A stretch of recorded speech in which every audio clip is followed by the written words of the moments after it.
queridos, sejam muito bem-vindos. Estamos começando aqui mais um Mercados e Atualidades. Meu nome é Diogo Passos, vou apresentar aqui e ser um dos moderadores junto com o Lucas Leal.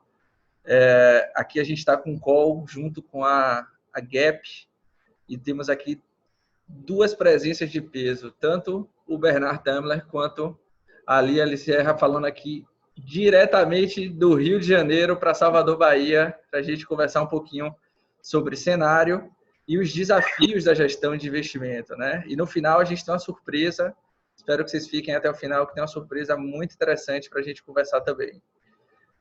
Vamos começar apresentando aqui falando um pouquinho da Asset. Se eu falar besteira, vocês me corrigem, não tem besteira nenhuma. A Gap foi fundada em 1996, carioca, localizada no Leblon. Até então, ou ainda posso dizer que é uma casa macro multimercado. Está trazendo aí um veículo novo, né? Uma coisa nova. A gente vai conversar um pouquinho mais no final. E, querido Bernard, fala um pouquinho de você, da sua trajetória, antes da gente começar a falar de cenário. Deixa eu só apresentar primeiro Lia e Bernard, tá? Lia Serra, ela ingressou na Gap em 2020, na área de relacionamento com o investidor, possui mestrado profissional em Economia e Finanças pelo IBMEC. Em 2019, foi sócio responsável pelo relacionamento com investidores na Gauss. Durante 2014 e 2018, atuou no mercado de previdência privada, no Grupo Icatu. De 2010 a 2011, atuou na área comercial em outra gestora chamada Investidor Profissional. Já Bernard Temmler, que também está aqui com a gente, estamos agradecendo a presença dos dois. Ele ingressou na Gap em 2019, trabalhou na Vintage Investimentos, onde atuou como economista, estrategista. Também já trabalhou na Ops e Banco BBM. Possui mestrado em Finanças e Economia pela FGV e graduação em Ciência Econômica pela PUC. Os dois são muito bem-vindos. A RGC agradece bastante a presença de vocês aqui. Espero que a gente possa fazer uma boa live e levar bastante conhecimento para os nossos clientes, para os nossos parceiros. Muito obrigado. Muito obrigada, Lucas. Então, eu vou deixar o Bernard começar, tá, pessoal? Boa noite, pessoal. Boa noite, Lucas. Boa noite, Diogo. Obrigado aí por estar aceitando a gente aí. Prazer estar aqui com vocês. Bom, me apresentar um pouquinho. O Lucas já falou um pouquinho. Eu comecei no mercado lá em 2007, no Banco BBM. Passei por outras casas aqui no Rio, depois do Banco BBM, Opus, depois na Vintage, desde o início da Vintage. E aí eu e a Lia, né, a gente entrou agora não, já tem mais de ano aí na Gap, né? A Gap é uma casa muito antiga, tem quase 25 anos, então é bem interessante isso, porque são poucos os fundos que têm esse longo histórico no Brasil inteiro, né? Acho que a gente conta nos dedos as casas que têm 25 anos. E a Gap é uma casa muito preocupada com preservação de capital, com rentabilidade, mas também com preservação de capital. A gente já passou por muitas crises, né? Claro, a gente tem os sócios fundadores, o Oscar, o Renato, tem muito cabelo branco. Eu e a Lia, a gente aprende todos os dias, muito com eles. O restante da equipe também, tá eu e a Lia aqui, mas tem toda uma grande equipe focada nisso. A gente está numa fase muito bacana da empresa, que está todo mundo com sangue no olho, faca nos dentes, trabalhando de madrugada, acordando cedo, trabalhando no final de semana. A gente sabe que está muito competitivo esse mercado, né, Diogo? A gente estava falando um pouquinho antes da live. É claro que todo mundo tem essa dúvida, né? Poxa, como é que os fundos vão rentabilizar? O 2,20 não ficou caro, etc. A gente tem conseguido rentabilizar, ainda bem, né? Nosso 12 meses está em 16%, nosso 24 meses está bem também, 27%, nosso 36 meses, 42%, todos muito acima do CDI, tá? A gente, em tese, se propõe a dar CDI mais 7, CDI mais 8, líquido, já com taxas, etc., para o cliente, porque a gente sabe que esse 2,20 realmente ficou caro. E a Gap tem, de novo, esse histórico de 25 anos, então a gente já passou, os sócios já passaram por outros momentos. Eu lembro mesmo antes de eu entrar no mercado, ali em 2005, 2004, quando as taxas de juros no Brasil eram muito altas e, sinceramente, pessoal, naquela época bastava você ter uma rentabilidade um pouco acima da taxa de juros que você já dava um retorno excelente para o cliente. Só que isso mudou completamente. Ontem o Banco Central cortou a taxa para 2,25, então agora mudou totalmente o cenário, né? Então, a gente... Enfim, vamos falar um pouquinho aí de cenário aí. Estou à disposição de vocês, quaisquer perguntas que vocês tenham aí. Imagino que já adiantei um pouquinho. Show de bola. Eu queria fazer uma primeira pergunta, né? O que é que tinha na água do BBM, né? quantos gestores excelentes saíram de lá. Que escola, né? Sem dúvida. O BBM é uma escola fantástica. Acho que tem outras no Rio também, tá? O Opportunity, Icatu. A Lia também passou pelo Icatu, né, Lia? São casas... Na verdade, eu comecei na Gap em 2006, tá? Então, eu fiquei de 2006 a 2008. E aí, depois, quando eu conversei com o Oscar no passado, que ele me falou do Berna, me falou da equipe, me falou de como que a gente está se preparando, a gente estava se preparando desde 2018 com essa equipe maravilhosa que a gente está, foi aí que eu falei, não, depois de 12 anos eu vou voltar porque o projeto é incrível. E as pessoas que estão no projeto são muito boas. E essa rentabilidade que o Berna falou, que a gente vem tendo, é feito de gente, né? É feito de pessoas. Então, a equipe está junta, muito, muito junta. A gente não para, como o Berna falou, é final de semana, é de noite, acorda de madrugada, porque o mundo não para, né? O Brasil tem os seus horários, mas os mercados que o Berna acompanha, por exemplo, já começa de madrugada, tá? Então, eu queria só dizer que a gente está muito animado com tudo que está acontecendo. Tudo. Show de bola. Então vamos começar daí, então, né? Como é que está o cenário base de vocês aí para o final do ano, ou para os próximos 12 meses? Como é que está a visão de vocês para Brasil e para mundo, né? Tem bastante coisa aí para a gente falar. Vamos lá. Eu acho que, em primeiro lugar, eu toquei no ponto da taxa de juros, né, nesse 2,25, até parte da nossa performance é explicada no ano por essa queda na taxa de juros que o Banco Central fez, né? O Banco Central tinha parado ali em 4,25 e foi até 2,25. E a gente tinha uma cabeça correta que ele poderia ter feito isso mesmo e queria. Então, a gente fez algumas posições bastante grandes, tá? Na parte curta da curva de juros aqui no Brasil, tá? Com alguma alavancagem, tá? Claro, para gerar um retorno muito bom para os clientes, tá? E por que isso, né? Essa crise é uma crise que, vamos voltar um pouquinho no tempo, né? O coronavírus é uma crise que pegou todo mundo de surpresa, tá? No início do ano, até Diogo, Lucas, a gente estava com uma posição bem grande, errada, que se mostrou bem errada, tá? Então, erramos no cenário ali no início do ano, muito comprado em bolsa brasileira, né? Nós somos um fundo macro multimercado, mas nada impede que a gente opere em tamanhos grandes de bolsa. E a principal razão pela qual a gente estava com uma posição bastante comprada em bolsa era justamente esses juros que já estavam muito baixos, né?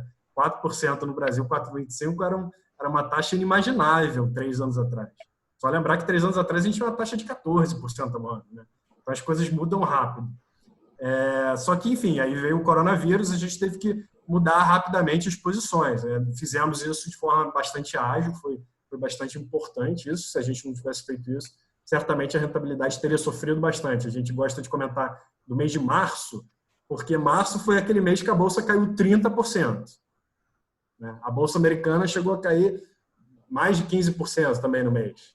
E a gente conseguiu ter uma rentabilidade positiva no mês. Claro, com alguma volatilidade, mas sair daquele março tendo um mês positivo foi muito importante para a gente ter a cabeça fria para aproveitar as oportunidades em abril, em maio, principalmente nesses 2 meses que se apresentaram. Você tem que estar com essa gestão de risco assim no limite. Lá na Gap, o Oscar, o Renato, que são nossos CIOs, né? Os nossos líderes, eles estão sempre... A gente tem uma interação muito grande entre a área de gestão, entre a área de pesquisa e a área de risco. Nosso sistema de risco é proprietário. A gente gosta de dizer que a área de risco, para nós, é uma área também de pesquisa. Tá? Quando você monta algum tipo de posição, você tem que estar preocupado com a volatilidade futura, você tem que estar preocupado com o estresse, você tem que estar preocupado no pior tipo de cenário. Poxa, o que aconteceu quando esse tipo de quando essa posição que a gente está fazendo agora deu errado? Em qual momento ela deu errado? Em qual momento do tempo? E assim por diante. Até nessa crise aconteceu uma coisa engraçada, curiosa, né? Que não é comum. Mas daí a importância de ter um sistema proprietário online, intraday. O pior cenário de estresse nosso aconteceu num dia em que era a semana anterior a que a gente estava. Isso aconteceu em março. Tá? No meio de março ali, na verdade, no final de março, a gente fez algumas posições e o pior cenário de estresse possível era a semana anterior. Não era 2008. Não era crise dos caminhoneiros, não era Joesne. Era a semana anterior a que a gente tinha passado. Porque a gente teve uma série de limites de baixo, né? tanto aqui quanto lá fora, então foi super importante. Mas, enfim, Uma acho que pergunta nessa linha, aproveitando que você está tocando, como é que vocês acessam bolsa? Eu já conversei com alguns gestores de multimercados e alguns gostam de acessar via índice, outros gostam de fato de ter uma área de bolsa mesmo, onde eles fazem lá o bottom-up, então eles acreditam em alguns cases. Como é que é a cara? Como é que vocês acessam esse veículo, a essa classe de gente, ativo? claro, Diogo, a gente tem uma área de bolsa, tá, que é composta pelo Guilherme Mota e pelo Bernardo Lipschitz. Até o Bernardo já trabalhou na XP antes, conhece o Roberto, que trabalha aí também. Enfim, então a gente está com a área de bolsa também e a gente fez alguns casos bastante importantes ao longo desses últimos meses. Se vocês quiserem, a gente até passa rapidamente. Por exemplo, um caso importante foi o caso de Vale. Por quê? A Vale, no início da crise, ela sofreu bastante, né? Ali em março, principalmente. Só que duas coisas aconteceram e que, no nosso entendimento, não faziam sentido aquela queda tão agressiva da Vale. Primeiro, o dólar subiu, o que favorece a empresa. E segundo, o preço do minério de ferro, que é basicamente o produto que a Vale produz e exporta, ele subiu até. Ele se manteve, no primeiro momento, estável em dólares e depois ele se elevou ainda mais. Então, a Vale, a rentabilidade da empresa, ela vai melhorar muito. Claro que existem razões pela qual a Vale tem a precificação que ela tem hoje em dia, pela qual ela vem sofrendo nos últimos anos, que foram os desastres de Mariana e Brumadinho, sem dúvida nenhuma. A gente sabe disso. Claro que se acontecer mais um desastre, tomara que não, a empresa, enfim, seria muito prejudicada, o mercado, enfim, bateria ainda mais nela, só que a gente entende que estava num nível ali muito agressivo, muito barato, principalmente comparado com os peers dela globais, né, que são a Rio Tinto, a BHP, que são, junto com a Vale, os 3 maiores produtores de minério de ferro do mundo. Além disso, essa é uma crise que começou na China, né, Diogo? Então, a gente achava que existia uma chance, que, enfim, aconteceu um pouco, mas não na intensidade até que poderia ter acontecido, que a China fizesse muito estímulo de infraestrutura, como aconteceu em 2008. E se a China vier a fazer isso, já fez um pouco, mas não muito, isso pressiona ainda mais o preço do minério de ferro para cima. Por exemplo, a China, nos últimos anos, ela vem muito preocupada com a poluição. A China ainda depende muito do carvão. Então, ela vem do carvão, do aço, etc. Então, ela ainda vem segurando muito para não poluir tanto o meio ambiente. Só que agora, com o coronavírus e com a economia deixando de crescer 6%, podendo até cair esse ano, talvez, a gente acha que não, mas vai ser próximo de 0%, 1%. Então, a economia vai sofrer muito. Então, eles estão diminuindo um pouco essas restrições ecológicas, né? Então, isso favorece também a empresa. Tá? Para que isso não seja mais um empecilho da retomada. Então, a gente faz coisa no índice, sim, mas a gente também faz coisa micro também na Bolsa. E como é que a gente trabalha? A gente também tem posições em long e short, por exemplo, né? Comprados e vendidos. Então, uma delas que a gente possuiu nesses últimos meses, ainda tem, é Vale contra Rio Tinto. Comprada na Vale e vendida na Rio Tinto, porque o que acontece? O valuation dela, a precificação, se a gente olhar o valor da empresa sobre o EBITDA dessas duas empresas, está muito diferente, está muito distinto. E a Vale, apesar da crise, enfim, se é que a gente pode falar que teve uma coisa boa dessas crises, foi o fato de que a Vale reduziu muito a dívida dela ao longo dos anos. Então, a Vale praticamente não tem nenhuma dívida líquida. E ela está gerando uma quantidade de caixa incrível. Então, com isso, enfim, a gente continua a achar, apesar dessa alta que teve toda na Vale, que é uma empresa muito interessante, principalmente se o dólar continuar elevado. Então, é uma empresa que a gente pode voltar a ter posições bem relevantes. A gente já teve bem maior aí, principalmente em maio, tá? Em abril. Agora não tanto, porque, enfim, a gente teve alguma alta aí nos papéis, mas a gente continua com essa posição comprada em Vale, vendida na Rio, que é uma posição que com certeza a gente vai levar aí para frente. Tem outras posições também, Itaú contra Itaúsa. A gente gosta muito do setor elétrico também, tá, Diogo? Por quê o setor elétrico? Acho que o setor elétrico é um setor mais defensivo na Bolsa, só que você consegue visualizar melhor os fluxos de caixa, com mais assertividade do que outros setores. Mais claro, né? É mais claro, exatamente. Claro, tem riscos de canetada. Por exemplo, 2 governos passados, infelizmente, o setor foi muito prejudicado por aquela MP, enfim, em 2012, que prejudicou muito o setor elétrico. Mas é um risco, mas a gente não acha que isso vai acontecer dessa vez. E a TIR, né, a taxa interna de retorno real de vários papéis do setor elétrico, continuam muito interessantes, né? A gente está comparando principalmente com a NTN-Bs, né, com títulos do Tesouro, com a nossa taxa de juros tão baixa, eles ficam muito interessantes, vários papéis desse setor. A gente gosta muito de Equatorial, Eletrobras. Essa é a número 1, né? Enfim, são papéis que muita gente gosta, mas, enfim, não vemos problema nisso, tá? Um setor que muita gente pergunta, acho que você vai acabar perguntando, é do setor de varejo, né? Poxa, vocês têm Via Varejo, Magazine Luiza, são papéis aí que estão muito em voga, né? Mercado Livre. Enfim, tem tido uma performance excelente esses papéis, né? Infelizmente, esses a gente não pegou, tá? Sendo bem sincero com vocês, a gente não pegou. Um que a gente gosta do setor é a Lojas Renner, tem a empresa, o management, a diretoria faz um trabalho fantástico. Magazine Luiza também, né? A Magazine Luiza, acho que não é por acaso que ela sobe tanto, né? Porque ela está fazendo um trabalho incrível de e-commerce.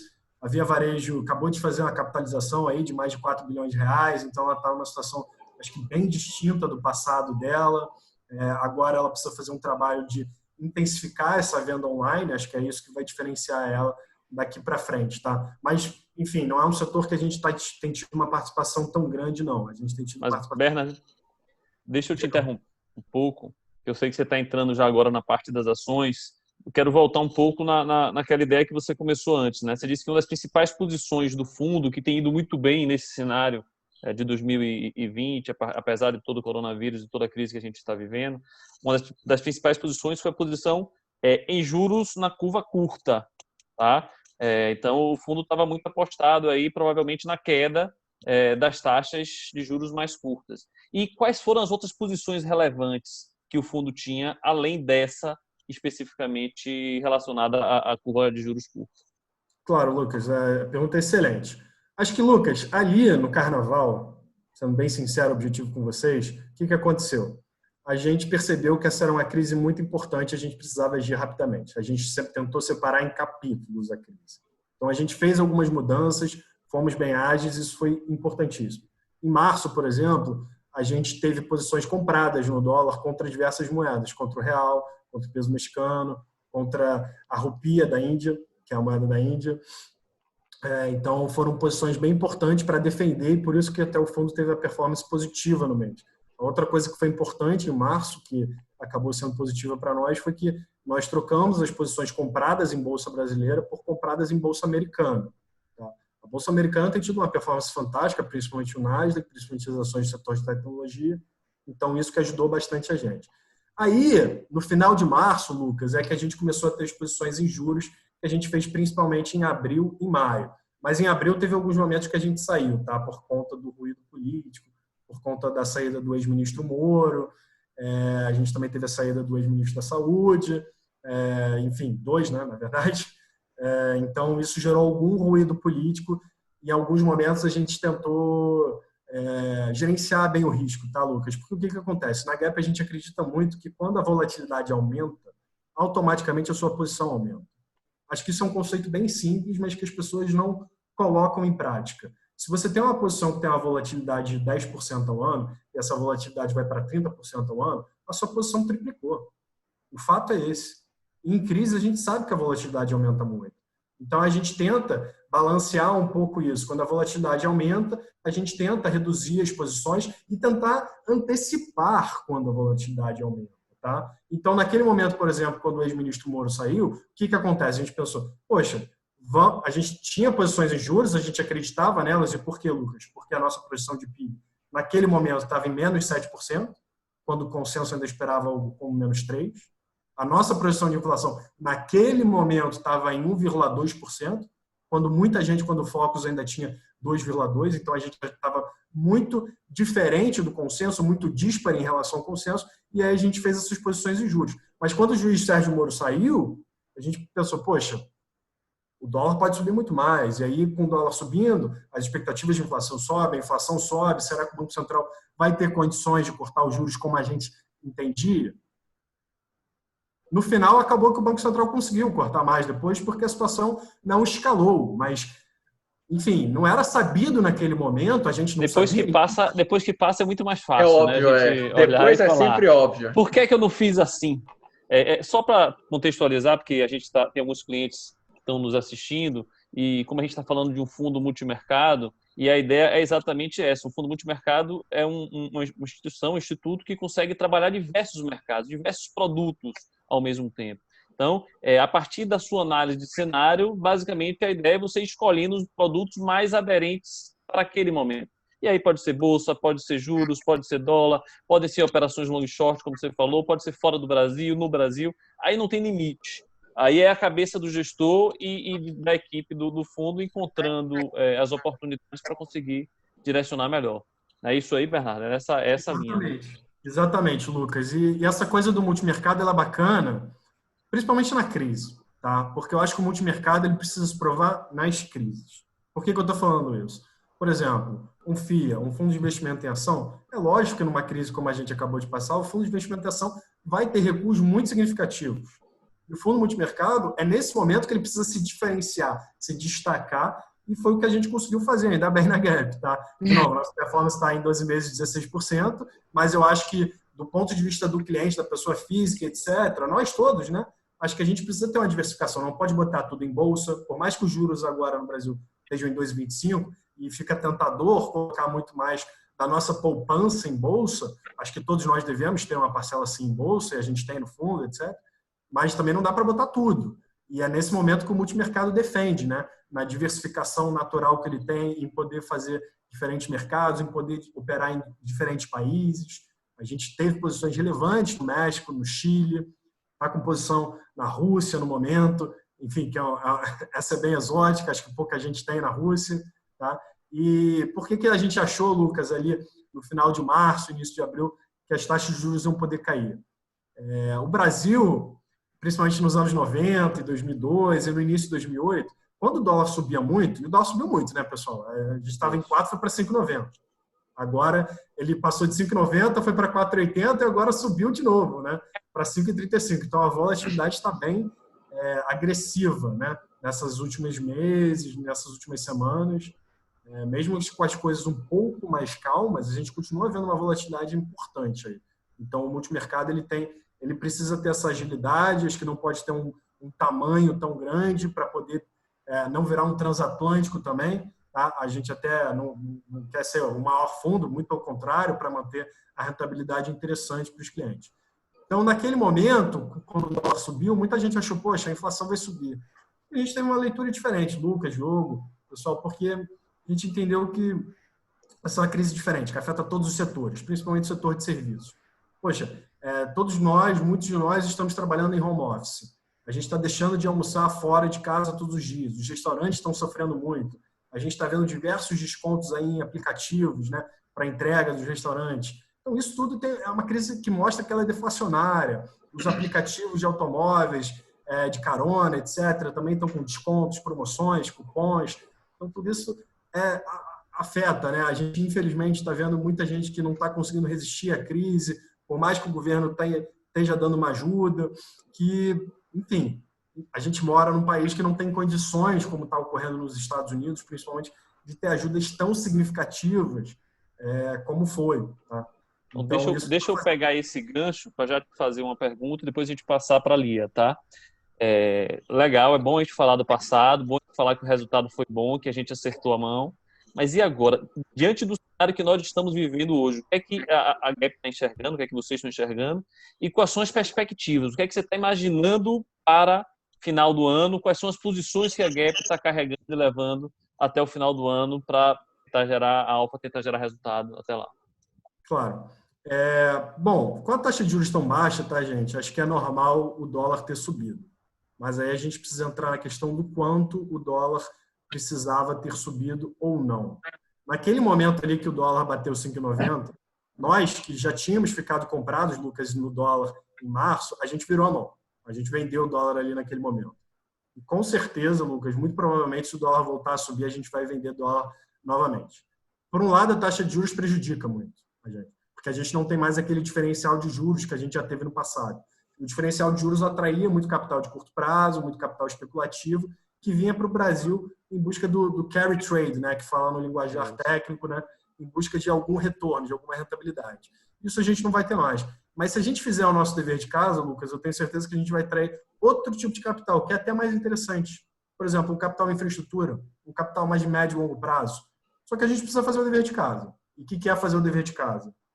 Voltar a fazer as reformas, principalmente reforma tributária, reforma administrativa. A gente precisa passar alguma coisa no saneamento. Poxa, o saneamento está aí no Congresso. Tomara que, finalmente, semana que vem ele entre, a MP do saneamento. Mas ela é importantíssima. A gente vive num país, infelizmente, muito, muito pobre. Que boa parte das pessoas não tem saneamento básico.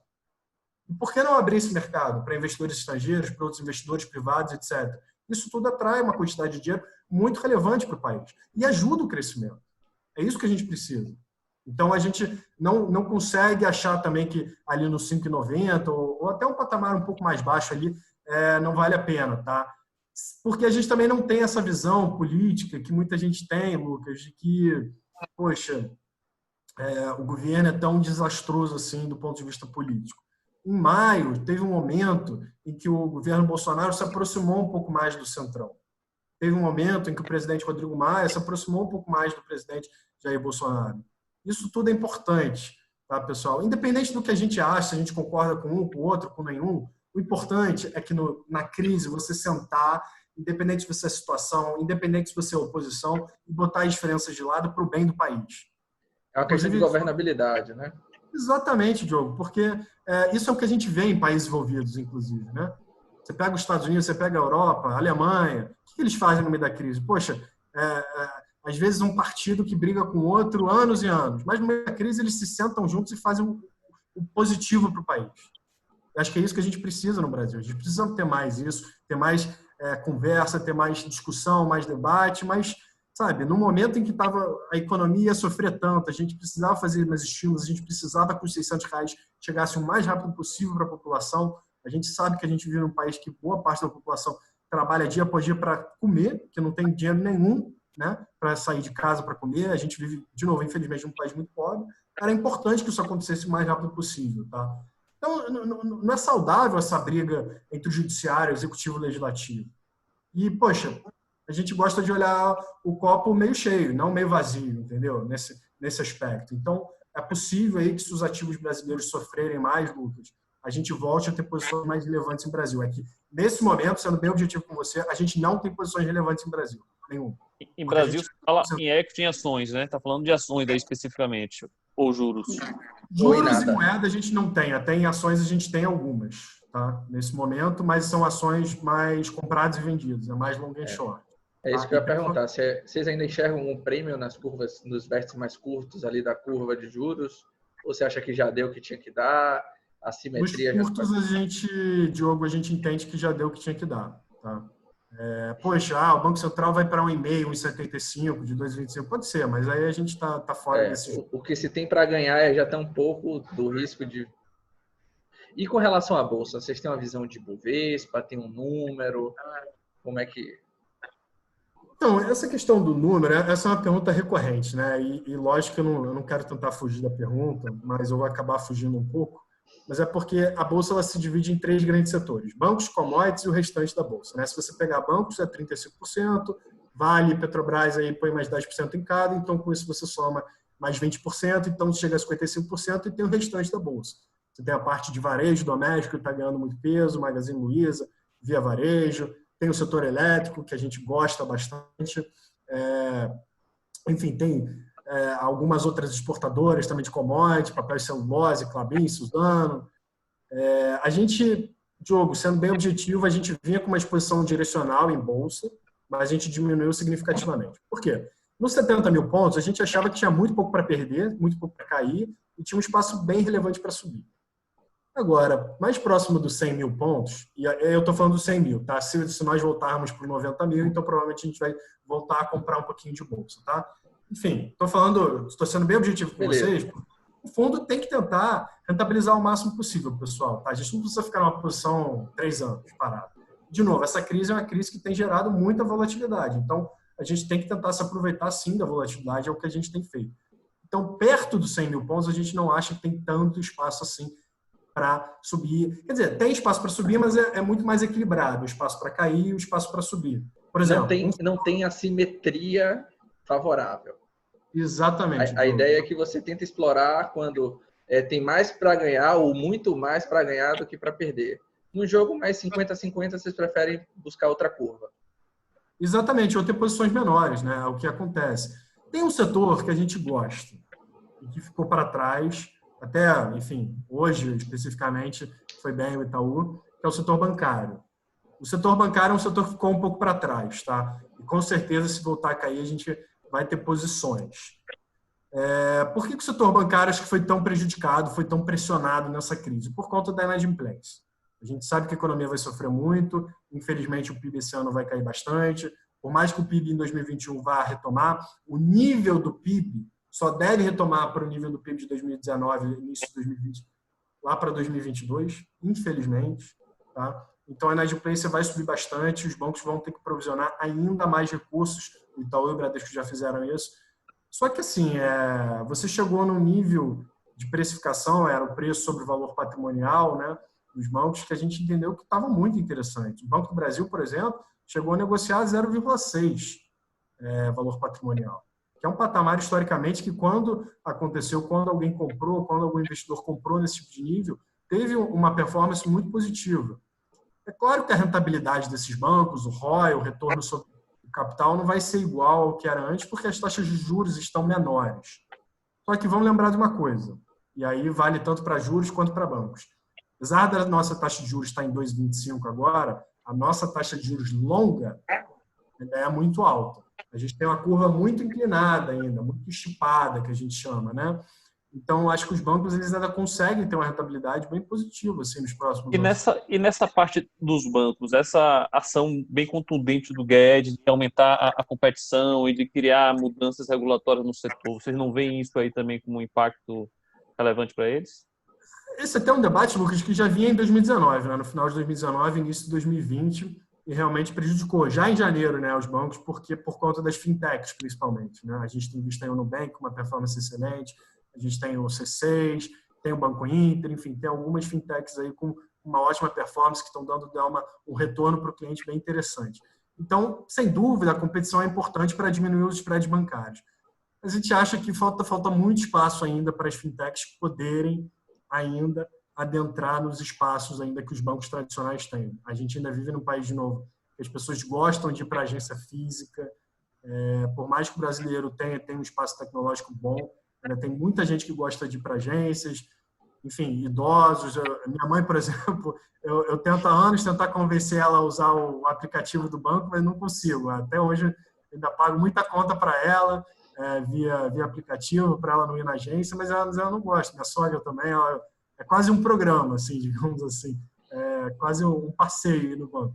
Mas acho que os bancos ainda têm muito essa vantagem, entendeu? De ter as agências físicas. Sem dúvida vai prejudicar os bancos, mas, de novo, tem precificações e precificações. O Banco do Brasil é 0,6 valor patrimonial, um Bradesco abaixo de uma vez valor patrimonial. Poxa, o Itaú tem uma participação muito relevante na XP. A XP lá fora não para de subir. E o Itaú aqui não parava de cair, né? Até hoje, enfim, subiu, mas chega um ponto em que também o Itaú, se você pegar a participação que ele tem na XP e o restante... Na margem está redeado, né? Assim, tudo tem um preço. Tudo tem um preço. Em março, ali, quando parecia que o mundo ia acabar, você tinha que ter a cabeça fria em determinados momentos para falar, poxa, peraí, o mundo será que vai acabar mesmo? Será que esse preço aqui se justifica? Ou esse preço aqui está ocorrendo porque está tendo venda forçada? Porque tinha gente que estava, digamos, alavancada e que tinha que estar forçando as posições compradas, era obrigado, teve chamadas de margem, enfim, as pessoas eram obrigadas a vender. Acho que foi isso que aconteceu ali muito em março, não só aqui no Brasil, como lá fora também, tá, pessoal? A gente teve diversas ações no setor de tecnologia, mesmo ações como a Apple, enfim, como o Google, como a Amazon, que sofreram enormemente, já voltaram tudo. Já estão aí no maior preço da história, aí, já voltaram para o topo histórico, fizeram novos topos históricos, mas sofreram mais de quedas de 30%, 40% naquele momento. E não se justificava tanto. Tá?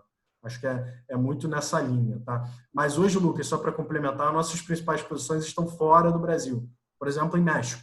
O México é um país que a gente ainda está apostando em quedas nas taxas de juros, porque está lá em 5,5%, e a gente entende que o Banco Central do México pode cair mais a taxa de juros daqui para frente. Tá? Outro país que a gente tem posições relevantes, até o Vinícius perguntou, é na Rússia. Por quê? Porque a Rússia também tem uma taxa de juros de 5,5%, que a gente considera altas, ambos os países estão com inflações controladas, ambos os países vão sofrer muito, né? Não é só o nosso PIB que vai cair muito, o PIB do México deve cair 8% esse ano, o México é um país muito aberto, a Rússia vai sofrer muito esse ano por conta da queda do preço do petróleo, por mais que o petróleo tenha se recuperado, a Rússia diminuiu muito a produção, então isso prejudica muito o crescimento do país. Tá? Então são países que vão ser muito prejudicados, né? Não foi só o Brasil que vai sentir essa crise, todos os países emergentes. Infelizmente, os casos de coronavírus do Brasil, do México, da Rússia, ainda estão muito elevados frente aos países envolvidos. Tá? Então, isso vai permitir com que a taxa de juros desses países recue ao longo dos próximos meses no nosso entendimento, tá, Vinícius? É por isso que a gente tem essas posições. Inclusive, amanhã é a reunião do Banco Central da Rússia, a decisão é 7h30 da manhã aqui do Brasil, então a gente acha que ele vai cair de 5,5% para 4,5%. Tá? A presidente do Banco Central, Nabil Lina, já fez algumas indicações, a gente entende que ela pode cair 1% a taxa e provavelmente até cair mais do que isso nas próximas reuniões, com essa inflação comportada, com a atividade muito, muito fraca. Tá? Porque, vamos lembrar, pessoal, nos anos 90, o que acontecia com os países emergentes? O dólar subia de todas essas economias, seja do Brasil, da Rússia, da Indonésia, que nos anos 90 a gente teve muita crise, né? Não foi só no Brasil. 94, crise do México, tequila, 97, crise da Rússia, Indonésia, 99, a nossa desvalorização de 99, a nossa crise em 2002. E o que acontecia quando o dólar subia? Esses países tinham dívida em dólar. E aí, automaticamente, a dívida subia muito.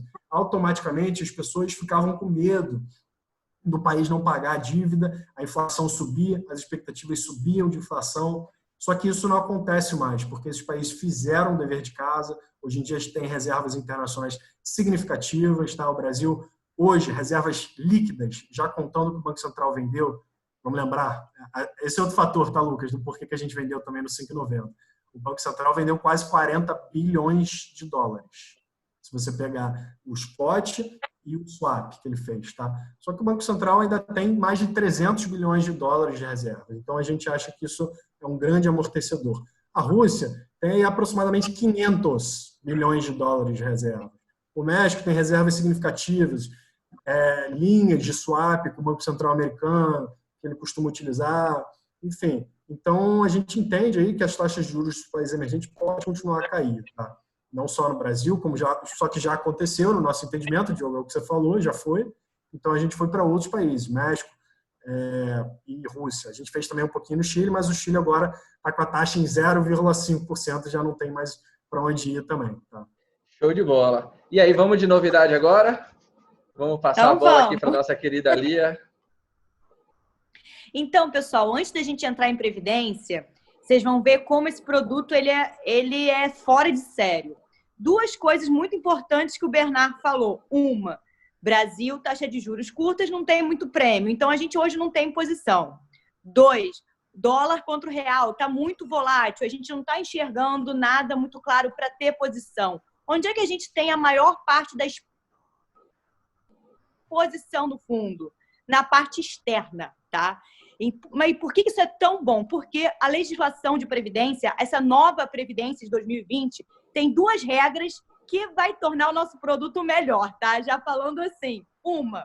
A primeira regra, os fundos de previdência podem comprar de 20% a 40% do veículo externo. Então, hoje, o Gap Previdência Absoluto, que foi lançado ontem, tem todas essas posições que o Bernard falou.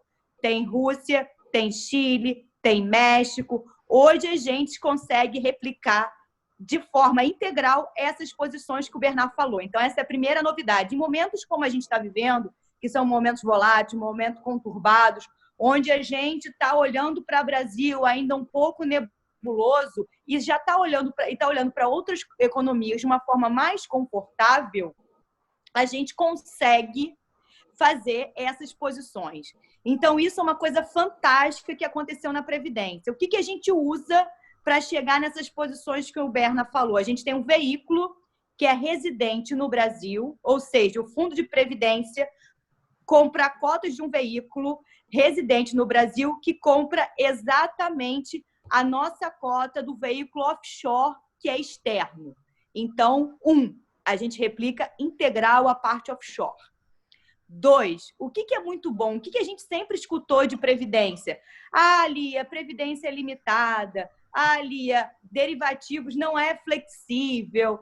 Eu não consigo replicar, por exemplo, uma operação pré-cupom que a gente fez. Como o Bernard falou, sem ser esse corte de juros agora, no outro, a gente pegou esse movimento de corte de 0,75 muito bom.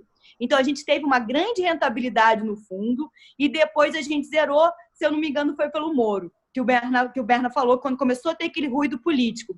Se fosse no Previdência antigo, eu posso fazer uma posição grande em juros? Não. No Previdência atual, eu posso. Então, o que eu quero falar para vocês? Qual é a beleza desse fundo de previdência? Eu consigo replicar integralmente o gap absoluto dentro do gap absoluto XP Seguros. Então, movimentos como Joesley em 2017, onde você teve o seu fundo flagship, o seu fundo 555 caindo 3%. Quantos previdências vocês não viram caindo 11%, 10%, 8%? Vou te dizer, o mercado inteiro. Como o Lucas falou, eu fiquei de 2014 a 2018 na Icatu. Então, eu montei todos esses fundos de previdência que vocês conhecem aí, desde multimercado, renda fixa, ações. E aí, vindo para a Icatu, eu falei, gente, desculpa, vindo para a Gap, saindo da Icatu, eu falei, gente, está na hora de a gente montar o produto diferente, esse produto da nova legislação. E eu falo para vocês agora que é o primeiro do mercado com essas novas regras.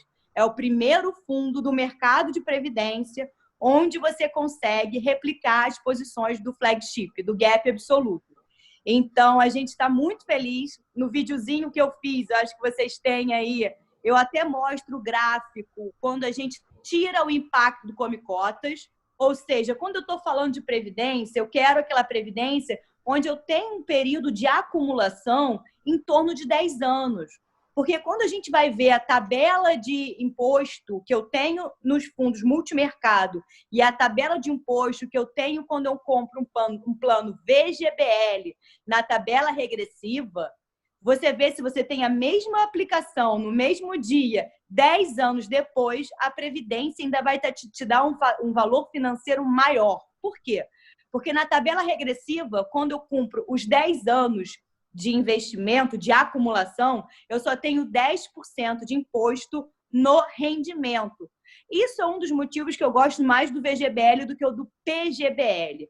Por mais que o PGBL você tenha que desconto anual no seu imposto de renda, lá na frente, na hora do resgate, você tem um incídio imposto no seu valor total.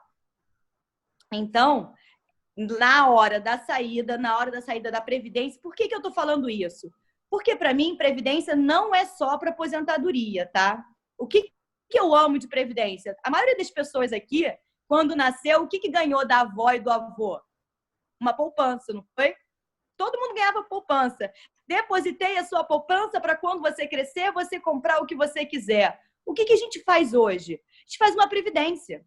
Porque eu não sei se quando meu filho crescer, eu não sei como o mundo vai estar, né? Você vê agora como o nosso mundo mudou tão rápido. Da noite para o dia, a gente ficou em casa. Da noite para o dia, a gente teve lockdown. Da noite para o dia, a gente viu muito aquele pequeno empresário, aquele microempresário tendo que fechar as portas. Então, a Previdência, eu gosto muito desse veículo, que é um veículo de acumulação. É o veículo onde você mesmo está olhando ali para ver o seu futuro. Então, o que eu gosto muito de indicar é quando uma criança nasce, ou então quando a pessoa ainda tem filhos novos, que aí você vai começar a construir aquele patrimônio, porque na Previdência você tem formas de saída.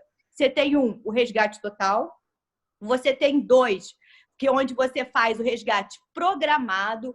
Então, vou te dar um exemplo de resgate programado que eu gosto. meu filho foi para a faculdade. A faculdade gira em torno de 4 a 6 anos. Então, o que a gente faz? Eu programo aquele resgate para eu resgatar em 6 anos o mesmo valor financeiro todo mês. Então, isso é uma coisa que eu gosto. O que a gente tem que começar a criar, o que a gente tem que começar a pensar em previdência é quais formas que eu consigo usar esse produto. Então, para aposentadoria é bom, é muito bom, mas eu tenho várias outras formas de acumulação, porque pensa só, ali eu sou do tipo de pessoa que eu não sou muito organizado. Eu tenho uma dificuldade em guardar meu dinheiro, porque quando eu vejo uma promoção, eu vou lá correndo. Então, o que a gente faz? A gente faz uma contribuição mensal, porque vai bater direto na sua conta. Então, você não tem desculpa. Esqueci de contribuir. Não consegui me organizar. Então, essa contribuição mensal também é super legal. Porque hoje a gente já tem mecanismo para ter ou boleto ou o débito direto na conta de vocês. Então, vamos começar a olhar para a Previdência, não daquela forma que a gente tinha antigamente, que era assim, Previdência não rende, Previdência tem taxa alta, Previdência não me dá nem 100%. Só para contextualizar, a gente aqui na RGC, o que é que a gente entende de Previdência? A gente entende que é mais um veículo de investimento. Então, se eu chego para o cliente, monto uma carteira, que digo, olha, sua carteira vai ter aqui 30% de renda fixa, 30% de multimercado, 20% de ações, 10% internacional, por exemplo, essa é a composição de volatilidade da carteira. Uhum. Depois disso, a gente vai escolher os veículos que a gente vai trabalhar. Olha, nas ações a gente vai trabalhar com fundo, multimercado a gente pode trabalhar aqui um pedaço de fundo de previdência, porque a rentabilidade hoje do fundo de previdência é muito similar à rentabilidade dos fundos gerais, e a previdência ele te traz alguns benefícios, alguns atrativos que os fundos normais não têm. Então, para a gente, a previdência é um produto que deve compor a carteira. Tá? E, Lucas, deixa eu só pegar seu gancho, porque a nossa previdência vai ser sem susto, tá? A gente não vai ter aquela previdência que você vai ver o 555 subindo e a previdência caindo. A gente não vai ter isso. Eu não vou virar para você no final do mês e falar, poxa, Lucas, o previdência foi diferente do meu fundo porque eu tenho limitação. A gente não vai te falar isso. Uma pergunta nessa linha. Claro. Você falou que a nova regra ela é mais permissiva. A última mudança já tinha sido mais permissiva, né? A gente saiu de 49 para 70 para o público geral, para 100% para em ações, tá? Isso, mas assim, é um movimento de você ir tornando esse veículo que era mais duro no passado, e tanto muitas gestoras estavam distantes porque era difícil mesmo de você ter atratividade, de você conseguir montar um mandato interessante, dadas as regras. Mas e como é que fica o escopo de volatilidade dessa previdência? Ela é igual do gap absoluto. A gente vai rodar em torno de 8 a 10% de volatilidade ao ano. E a gente gosta muito de falar de target de retorno, tá, Diogo? A gente gosta muito disso. Então, o target de retorno da Previdência é igual do gap absoluto. É em torno de CDI mais 6, mais 7, como o Bernardo falou. Sabe? Então, assim, não vai ter susto nenhum. Eu não vou chegar no final do mês e falar, desculpa, foi por causa da limitação. Show de bola. Então, basicamente, o que você está dizendo para a gente é que a gente tem agora a possibilidade de acessar um veículo que vai estar buscando se comportar muito parecido com o absoluto, sendo que nesse veículo você não pode suspender a minha contribuição mensal se eu contribuir, ou seja, como é que faz para controlar a capacity disso, entendeu? Porque eu acho que são desafios diferentes, né? Como você falou, a gente não quer ser o maior porque ser muito grande traz outros desafios, né? Então, eu vou te contar uma coisa de previdência. Qual é a diferença do passivo? O que é passivo? São os tipos de clientes que compram uma previdência e qual tipo de cliente que compra um CVM 555. Dentro da previdência, eu só tenho vocês, pessoas físicas. Dentro do meu mundo 555, eu não tenho só vocês. Eu tenho os grandes bancos, eu tenho aquelas fundações grandes. Então, ele é diferente. Eu posso chegar e fechar para qualquer aplicação. O meu Previdência, não. O meu Previdência, eu fecho para novos entrantes. Perfeito. Então, todo mundo que eu tiver lá dentro, eu vou continuar a receber um recurso. Mas se você parar para pensar, qual é a magnitude em termos dessa aplicação, quando eu falo só de pessoa física ou quando eu falo de bancos, de fundo de pensão. É muito diferente, né? Perfeito. Então, é como se eu tivesse... Vamos fingir 500 pessoas com contribuição de R$500, que é o que está na plataforma da XP. Olha o volume que eu tenho disso, recorrente mensal, que eu já sei que eu vou ter. Então, na hora que eu fechar a minha capacity, eu já vou deixar um pedacinho ali sobrando, porque eu sei que isso vai acontecer ao longo do tempo. E o outro, se eu deixar aberto, é o volume que entrar. Perfeito. Então, quando a gente pensa em capacity, quando a gente pensa em qualidade de rentabilidade, porque o que não pode acontecer, o que a gente não quer, é a gente estar aqui conversando com vocês, falando da nossa qualidade, a gente fica gigante, e o que acontece quando eu fico gigante? A rentabilidade cai. Muito comum. Eu fico ali patinando. Muito comum. Eu não quero isso, eu não quero. Então, quando a gente fala disso, a gente tem uma discussão dentro de casa do tipo, qual é o máximo que eu consigo chegar com a equipe que eu tenho hoje e continuar entregando essa qualidade de rentabilidade. Então, a gente pensa naquele número em torno ali do 4 bi, tá? Vamos supor, chegamos nesses 4 bi. Temos vontade de abrir, mas eu não vou abrir sem aumentar a equipe. Eu não vou abrir sem testar antes se esse aumento de equipe eu posso continuar tendo essa rentabilidade boa que eu estou tendo. Se eu não consigo, eu não abro. Perfeito. Porque para a gente, o que a gente faz no final do dia? Somos gestores de recursos de terceiros. Então, vocês são os terceiros. Então, se vocês não estão satisfeitos, não adianta nada a gente estar ali. Perfeito. Perfeito. Não, show de bola. Eu realmente fiquei assim, é uma surpresa para mim, eu não tinha ainda me debruçado sobre as novas regras, mas eu achava que era matematicamente impossível de chegar na alavancagem ali do 555. Mas... O que a gente criou, tá? Agora, em termos de curiosidade. Quando eu estava na Icatu, eu participava do Comitê de Investimentos e Produtos da FENAPREVI. É como se fosse a Ambima da Previdência. Então, a gente começou a montar esses produtos, enxergar que aquele comportamento do derivativo, aquela regra do derivativo, não fazia sentido. Então, o que a gente fez? A gente vai deixar todo mundo alavancar, vai deixar todo mundo flexibilizar os derivativos. Mas o que a gente vai fazer para ninguém exagerar? Então, a gente tem uma regra ali dentro, na verdade, 2 regras, que é o seguinte.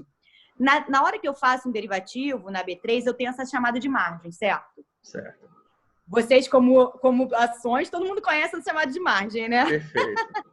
E à medida que o mercado aumenta, a volatilidade chama mais e vai crescendo quando vai contra o mercado. Então, Diogo, tá aí a nossa limitação. Então, qual é a limitação? É 15% da margem do PL do fundo.